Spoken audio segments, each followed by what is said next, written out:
septième journée. Nous démarrons aujourd'hui notre septième journée. Je vais la commencer par l'histoire qui est dans le livre à la page 59, tout en rappelant que les livres sont encore disponibles. Il y en a suffisamment pour chacun. Il y en a qui sont très loin pour pouvoir avoir le livre. Ils n'ont qu'à nous contacter inbox pour voir comment leur acheminer le livre. Le thème d'aujourd'hui, c'est « Qui suis-je »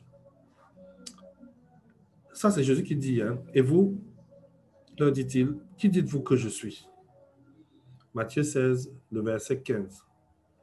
Marthe et Paul forment un couple tranquille depuis 15 ans. Ils ont 4 enfants, dont 3 filles et un garçon. Dans la gestion quotidienne, ils rencontrent des problèmes classiques des couples, c'est-à-dire les disputes, les mésententes sur quelques sujets, etc. Mais depuis quelque temps, ils n'arrivent plus à avoir une paix durable. Ce qui les a décidés à faire appel à un thérapeute. Et Marthe est libre d'esprit, elle dit ce qu'elle pense, elle agit dans le sens de ce qu'elle ressent, donc ce n'est pas quelqu'un de très compliqué.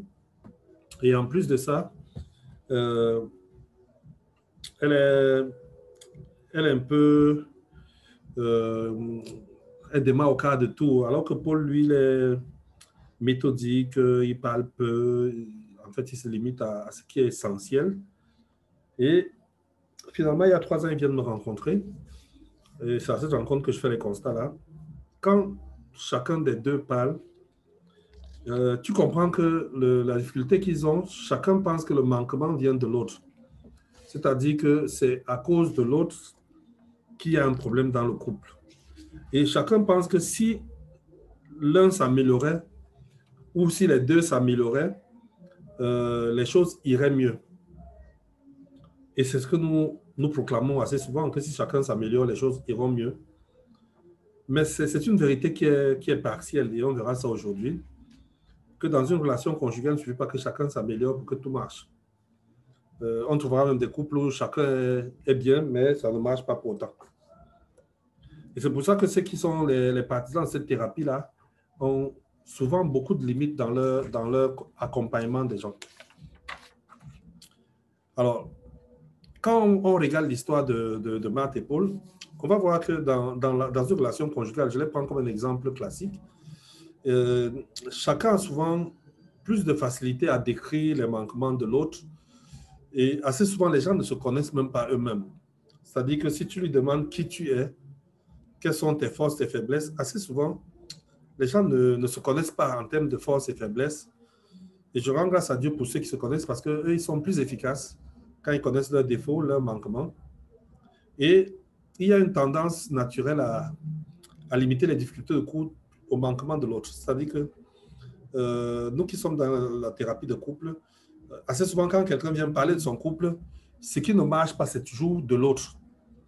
Depuis que je rencontre des couples, j'en ai rencontré des centaines, il y a un seul couple que j'ai rencontré où le monsieur est venu me voir. Il m'a dit, je suis le problème de notre couple, je veux de l'aide. C'est moi le problème du couple.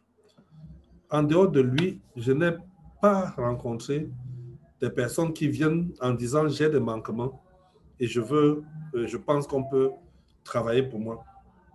Mais ce qui est important, c'est que la plupart la plupart pensent que si l'autre change, tout ira pour le mieux. Et on a toujours cette conception-là, oh, il manque telle chose, s'il faisait telle chose. J'ai discuté avec un couple ce matin et je leur demandais, comme je demande à tous les couples qui font appel à moi, je leur demandais quel est l'objectif, pourquoi vous voulez que je sois avec vous? Pourquoi voulez-vous mon coaching? Quel est l'objectif que vous voulez atteindre? Et comme d'habitude, chacun a dit, j'espère qu'au bout de ce coaching, mon mari sera meilleur, il va surmonter les difficultés qu'il a actuellement.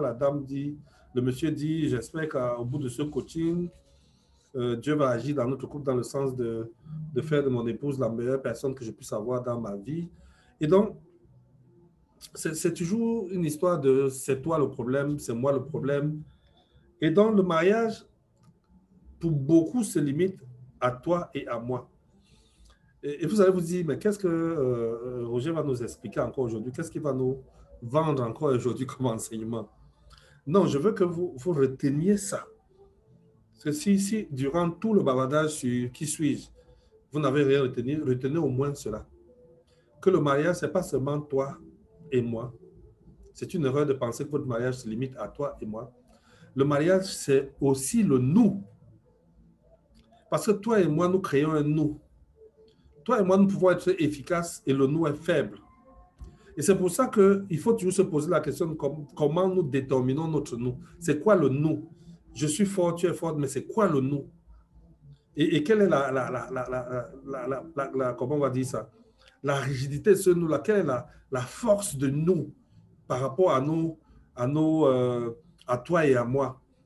Parce qu'il y a des grands toi, des grands moi qui ont généré un petit nous. C'est-à-dire que le nous est faible, petit. Chacun se développe à son niveau. Chacun se développe pour être le meilleur dans son secteur, dans ses qualités, dans ses compétences, dans ses capacités. Il veut être costaud.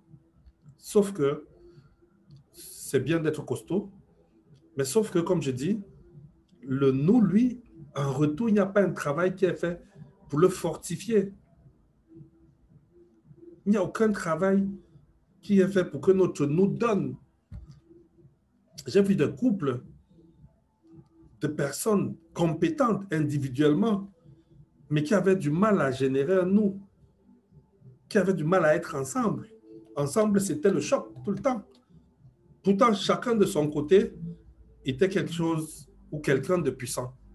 Qu'est-ce que je veux dire par là? Je veux dire par là que, et c'est important à savoir, que si dans ta relation conjugale maintenant, tu travailles à améliorer ton conjoint travaille à t'améliorer, vous travaillez à améliorer chacun de son côté, c'est bien, c'est même le préalable, mais travaillez aussi pour améliorer le nous.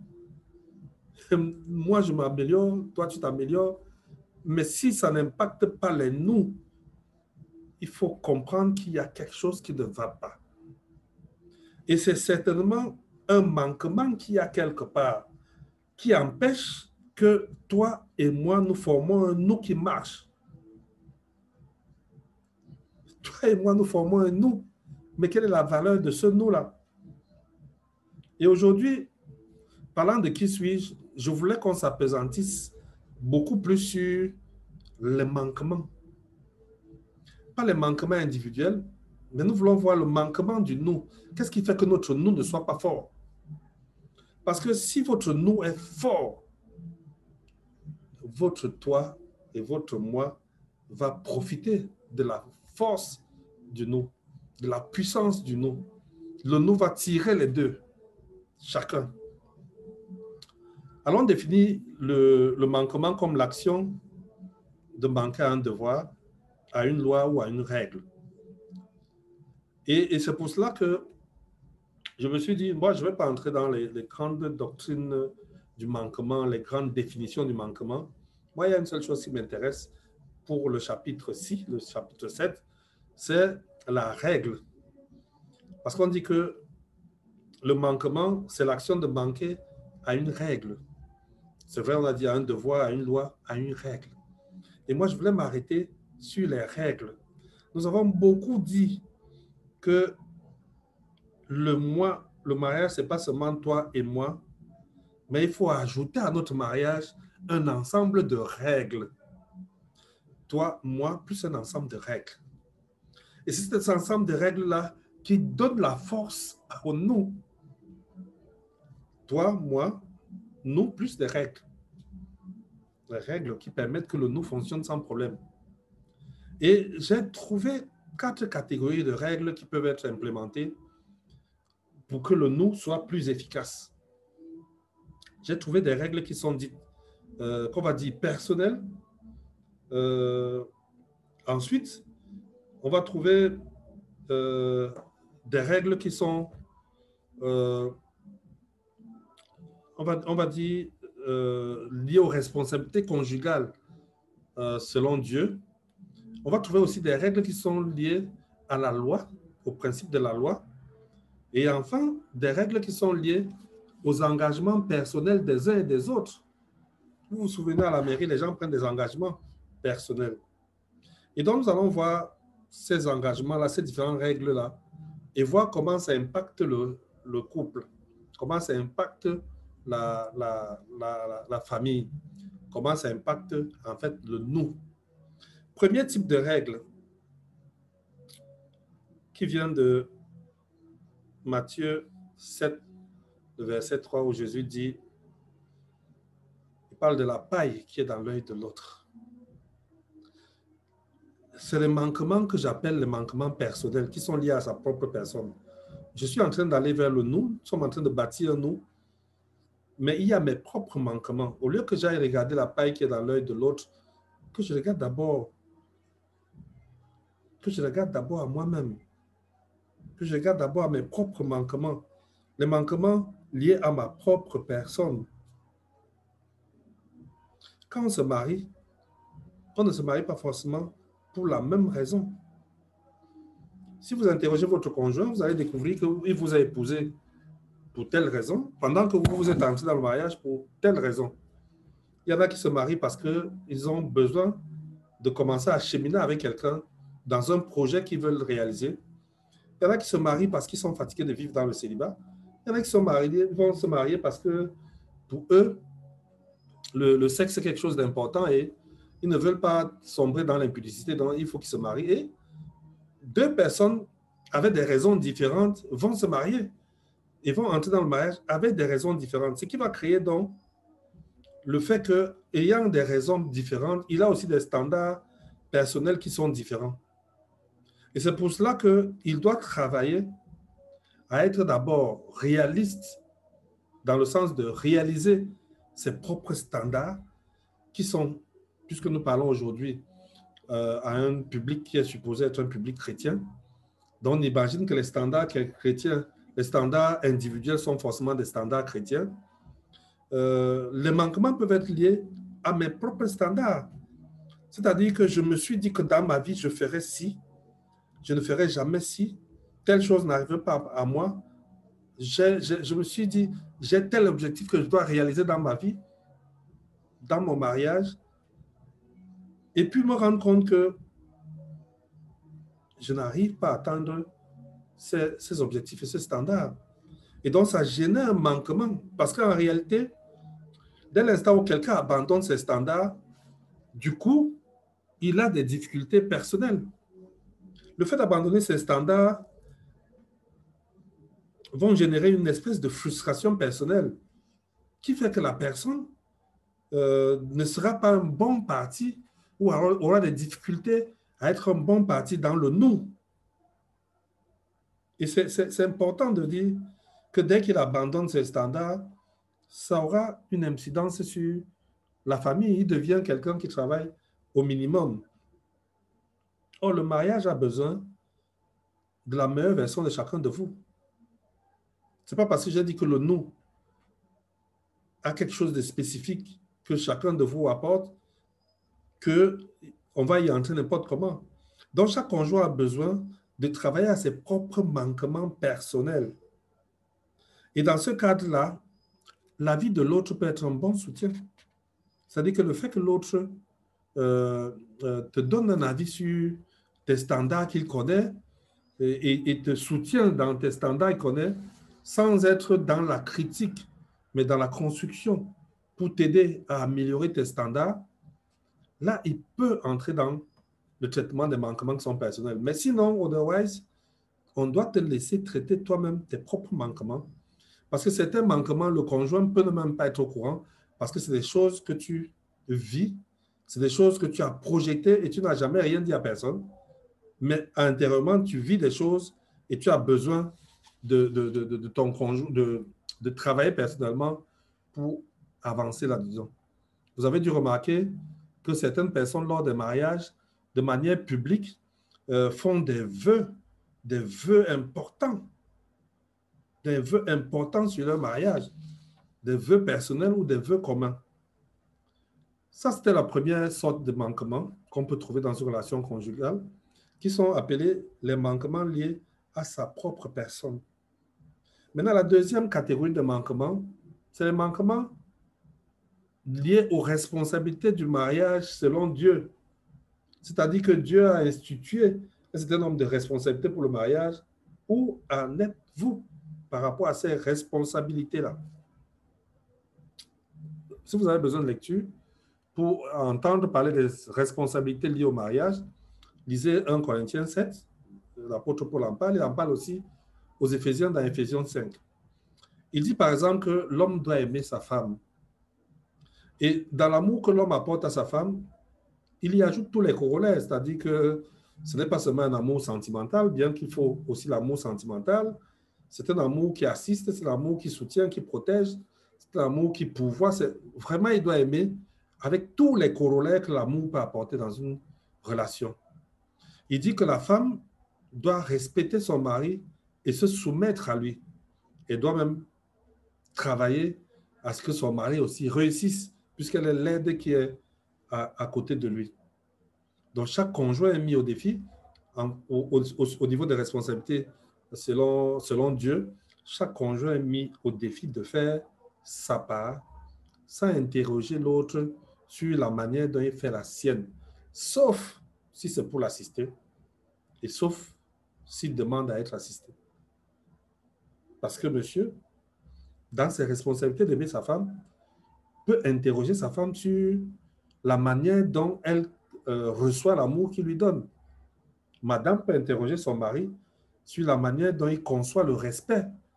Comment lui voit le respect. Tu sais, une femme peut respecter son mari et son mari ne se rend même pas compte qu'il est respecté, simplement parce qu'il a une conception du respect qui n'a rien à voir avec ce qu'elle a produit. Et donc, j'ai dit, sauf pour l'assister, et sauf s'il fait la demande, s'il veut bien être assisté. Dieu est honoré, et ça c'est bon à savoir, lorsque les conjoints individuellement respectent ses prescriptions, en l'occurrence ceux du mariage. Ça veut dire que quand tu respectes ton cahier de charge en tant que mari, tu honores Dieu. Tu respectes ton cahier de charge en tant qu'épouse, tu honores Dieu. Je ne connais pas un verset qui dit que tu ne dois respecter les tiennes que si ton mari respecte les siens. Le mariage est une alliance. Le mariage n'est pas un contrat. Ce n'est que dans le contrat que les juristes disent que si l'une des parties ne respecte pas ses engagements, l'autre n'est pas tenu de respecter les siennes. Dans le mariage, c'est une alliance qui respecte, qui soit un bon mari, qui soit un mauvais mari, Dieu, lui, il attend de toi que tu sois une bonne femme. Qu'elle soit une bonne femme, qu'elle soit un bon mari, qu'elle soit, Dieu, lui, il attend de toi que tu sois un bon mari. Donc, il faut comprendre cela, que la réputation de Dieu est en jeu dans la manière dont nous exerçons notre responsabilité. Parce que c'est Dieu qui a créé le mariage, c'est lui qui a institué le mariage, et il s'attend à quelque chose de bien. N'oublions pas que Dieu a comparé le mariage. Jésus compare le mariage à sa relation avec l'Église. Donc, c'est quand même quelque chose d'assez fort qu'il ne faut pas sous-estimer. Ça, c'était pour les manquements liés aux responsabilités conjugales selon Dieu. La deuxième chose sur laquelle je vais revenir, c'est les manquements liés à la loi. Les manquements liés à la loi. Nous vivons en société. Nous vivons en société. Quand on a demandé à Jésus, dans Luc 20, verset 25, s'il fallait payer l'impôt, il a dit de rendre à César ce qui appartient à César. C'est-à-dire que Jésus a reconnu que la loi qui n'est pas anti-biblique doit être respectée. Dans la société dans laquelle nous vivons, il y a ce qu'on appelle un état civil qui structure le mariage, qui organise le mariage. Quand vous vous mariez, ce n'est pas à l'église que vous commencez. Pour nous qui sommes dans la société francophone, c'est plutôt à la mairie. Et j'aime bien la manière dont les maires parlent souvent. Le maire dit, je vous déclare mari et femme. Et dès qu'il vous a déclaré mari et femme, c'est générateur de responsabilité, c'est générateur de devoir, mais c'est générateur aussi de droit. Et donc, du coup, le fait de ne pas respecter un droit ou léser l'autre dans ce qui lui est dû devient un manquement par rapport à la loi et va bousculer le nous. La loi du Code civil reconnaît le mariage, Et le couple est appelé à s'arrimer à ces lois qui sont en vigueur et qui régissent la relation conjugale. Le conjoint doit être en règle avec la loi. Cela permet que les droits de chacun soient préservés. Et c'est pour cela donc qu'un manquement à une de ces règles qui est reconnue va toucher à notre nous, perturber notre nous. On peut dire non, mais ce n'est que la loi. Non. Non. Le fait de désobéir à quelque chose qui est acquis et qui est reconnu, faisons très attention. Ça a un impact sur nous. Le troisième type de manquement qu'on peut avoir qui impacte notre nous, c'est les manquements liés aux engagements vis-à-vis du mariage de chacun. La Bible dit dans Matthieu 18, le verset 18, que ce que vous lierez sur terre, il le liera au ciel. Et j'ai vu des gens s'engager par rapport à leur mariage, faire des proclamations, des déclarations fortes sur leur mariage. Ce que vous liez, Dieu lit. La Bible dit dans Proverbe 20, verset 25, et même dans Ecclésiaste 5, 5, de faire attention quand vous faites des vœux. Faites attention quand vous faites cette grande déclaration-là. Parce qu'après ces manquements-là, quand vous ne les assumez pas, vous péchez et vous êtes en train d'attaquer le nous. Parce que vous avez fait une déclaration sur l'honneur. Et vous savez tous que personne n'est à l'aise de manquer à ses engagements. À moins de perdre son cœur, son esprit, son intelligence et tout. Quand vous manquez des engagements, vous ressentez qu'il y a quelque chose qui ne va pas, que vous êtes dans le faux. Parce que vous vous êtes engagé. Et donc, chacun veut et doit s'investir au-delà des règles préétablies pour son couple pour pouvoir aller obtenir ces vœux-là qui se réalisent. Chaque engagement personnel, nous l'avons dit tout à l'heure, à force de loi. C'est lié. Vous avez dit, Dieu a lié. Du moment où ça ne s'oppose pas à ce que Dieu veut, comme vous l'avez dit, Dieu a lié. Et ça, c'était les 4 choses que je voulais qu'on partage aujourd'hui. Quand je disais qui suis-je, chacun a pensé que j'allais parler de la définition de l'individu, mais non, c'était pour dire, en termes de manquement, mon frère, tu es en train de faire des choses, ma soeur, tu es en train de faire des choses qui déstabilisent le nous. Donc, il ne suffit pas d'être bien à ton côté, d'être bien de l'autre côté, mais de travailler pour que le nous puisse avancer. Pour conclure ce message, je voudrais vous dire que on devrait se poser la question de savoir qui suis-je, maintenant qu'on a parlé de manquement. Mais comme nous sommes dans une relation conjugale et nous sommes dans un challenge, l'idée ici est de dire à son conjoint, qui suis-je? Qui suis-je?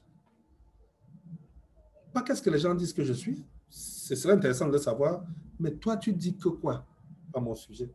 Qui suis-je pour toi? Parce qu'en vérité, notre conjoint est notre miroir. Il nous renvoie une expression de ce que nous sommes. Et nous avons besoin, parce que c'est avec cette personne que nous vivons, nous avons besoin de savoir quel est le signal que nous lui envoyons, quelle est l'expression que nous lui envoyons, qu'elle nous le renvoie. Et je voulais donc dire que si vous réussissez cet exercice avec le conjoint, à lui demander, qui suis-je? D'après toi, qui suis-je? Quels sont mes manquements? Qu'est-ce que tu pourrais dire que je ne fais pas bien? Quelles sont les choses sur lesquelles tu penses que j'ai du travail à faire? Quelles sont ces choses-là? Et là, je commence un nouveau travail. Mais avant de parler du travail que je vais commencer dès qu'elle va me répondre ou il va me répondre, je voulais simplement faire une remarque. La remarque que je voulais faire, c'est que bien que mon conjoint soit un miroir pour moi, je voulais rappeler que nos enseignements ne sont pas des enseignements, je vais dire, je vais utiliser une expression, mais j'ai peur que ça soit mal interprété. Mais ce que je voulais dire, c'est que chaque couple est spécifique. Ça, au moins, c'est important à savoir. Chaque couple est spécifique. Il y a des miroirs qui sont bien nettoyés, qui vous reflètent votre image telle que vous êtes. Mais il y a aussi des miroirs qui déforment l'image. Donc, quand je vous demande de poser la question à votre conjoint peut être un bon miroir, mais votre conjoint peut aussi être un mauvais miroir. Votre conjoint peut être borné, avoir une mauvaise doctrine, une mauvaise conception de la vie, qui fait que le regard qu'il vous porte, l'image qu'il vous renvoie est une mauvaise image. Est-ce qu'on se comprend au moins là? Pour dire que votre conjoint n'a pas la vérité, mais a une réalité qui peut être tordue par sa façon de voir les choses. Je vous rappelle que quand un conjoint est dans une secte ésotérique ou bien les mouvements déviationnistes chrétiens, tout ça, il a une conception de la relation conjugale qui est parfois totalement tordue. Une sœur m'a mis, sœur entre guillemets aujourd'hui, en contact avec son mari en me disant, il a besoin que tu le coaches. Je veux qu'il change. Je crois qu'il n'a pas connu Jésus. Ainsi de suite. Et puis, quelques temps après, j'apprends qu'elle est en train de divorcer. Parce que le regard qu'elle a sur lui, c'est que c'est quelqu'un de méchant, de mauvais. Mais elle est dans une doctrine qui vient d'un pays européen, une doctrine enseignée par un pasteur congolais, extrêmement vicieuse. Parce que quand je discute avec la sœur, elle me dit, je me suis marié contre la volonté de Dieu et j'ai besoin de réparer en divorçant. C'est quand j'aurai divorcé que je serai en paix avec Dieu. C'est très vicieux. C'est des enseignements extrêmement déviationnistes, c'est très vicieux. Prenez-en garde. Mais tout ça pour dire que au moment où tu poses la question à l'autre de savoir qui je suis, je ne dis pas, n'allez pas dire que c'est ce que j'ai dit. Je ne dis pas que de manière absolue, il va te renvoyer la bonne réponse, la bonne réalité. Cette réalité-là peut être tordue par ce qui lui chauffe dans le cœur à ton sujet, peut être tordue par les mauvais enseignements qu'il a écoutés chez ses pasteurs et ses amis et tout, peut être tordue par certaines réalités traditionnelles, peut être tordue par beaucoup de choses. Mais assez souvent, quand nous sommes dans une relation amoureuse, l'autre peut parler et vous dire ce qu'il attend en termes de changement de vous. Et vous allez y réfléchir en 3 choses. Première chose sur laquelle je vais réfléchir face à ce miroir qu'est mon conjoint, c'est de dire que si mon conjoint me reproche quelque chose, je dois le corriger. J'ai dit dès le début, beaucoup arrivent après, mais j'ai dit dès le début que tout ça est encadré par la parole de Dieu. Je considère que nous sommes chrétiens. Et donc, je dis, ce qu'elle me reproche ou ce qu'il me reproche, c'est aussi encadré par la parole. Parce que s'il me reproche de ne pas voler, s'il me reproche de ne pas être un bandit, ce n'est pas pertinent pour moi. Mais moi, je parle des choses pertinentes. Si ton conjoint te reproche des choses pertinentes, tu dois les corriger. Les corriger, il n'y a pas de débat dessus. C'est pertinent, il faut corriger. Ça peut prendre du temps. Mais il faut un plan d'action. Il faut une volonté, il faut un engagement là-dessus. Ce que je reproche à mon conjoint, c'est très vicieux. La paille, n'oublions pas la paille. Quand je vois la paille sur l'œil de mon conjoint et que je lui fais des reproches, qu'est-ce que dit le Seigneur? Que je corrige d'abord à mon niveau. Si je dis mon conjoint dort trop, que moi aussi j'essaie d'abord de corriger le fait qu'il est possible que je dorme autant. Ne pas reprocher à l'autre des choses sans travailler soi-même à s'affranchir de ces choses. Moi, je ne dis pas qu'il ne faut pas reprocher des choses que moi aussi je fais. Ce n'est même pas la pensée de Dieu. Parce que quand Dieu dit d'enlever la poudre dans ton œil, il ne dit pas ne pas faire des reproches. C'est ce que certains hommes de Dieu disent, non, le Seigneur veut dire ne reproche pas. Non, ce n'est pas ce qu'il veut dire. Il veut dire que toi aussi, tu as des choses à corriger. Au moment où tu fais des reproches là, c'est même l'opportunité que tu te rendes compte que tu as une poudre que tu dois enlever. Et donc, ce que je reproche à mon conjoint, que je corrige ça chez moi d'abord. Pendant que je lui fais le reproche, que je corrige chez moi. Que je m'assure que chez moi, c'est corrigé. Donc là où je parle là, je suis en train de corriger. J'ai un plan, j'ai une volonté, j'ai un engagement pour corriger ce que je suis en train de lui reprocher. Et là, ça rend même des choses faciles. Ça fait même que vous pouvez même ensemble travailler à modifier, à améliorer. Parce que vous deux, vous êtes conscients qu'il y a quelque chose qu'il faut traiter. Et puis, ce que je me reproche à moi-même, parce qu'avant que le miroir ne me reflète les choses, pour ceux qui ont suivi dès le début, je me reprochais déjà certaines choses par rapport à mes propres standards, mes objectifs, avant le mariage, les principes de Dieu par rapport au mariage, la société avec l'état civil, et puis les vœux que je fais le jour du mariage. Quand je pense à ces choses-là, je sais qu'il y a des choses que je me reproche. Je n'ai pas besoin d'en parler à mon conjoint, je me mets au travail pour m'améliorer, pour travailler là-dessus. Donc, je corrige ces choses que je suis en train de me reprocher, je les corrige à mon niveau. Donc, voilà là où je voulais conclure avec vous, en disant, qui suis-je? Et de qui suis-je dont je parle aujourd'hui, c'est à ton conjoint qu'il faut le poser comme question. Je suis qui? Demande-lui les 5 choses qu'il aimerait que tu améliores dans ta vie. Et il pense que ces 5 choses, si tu les améliores, le nous sera plus efficace. Que Dieu vous bénisse.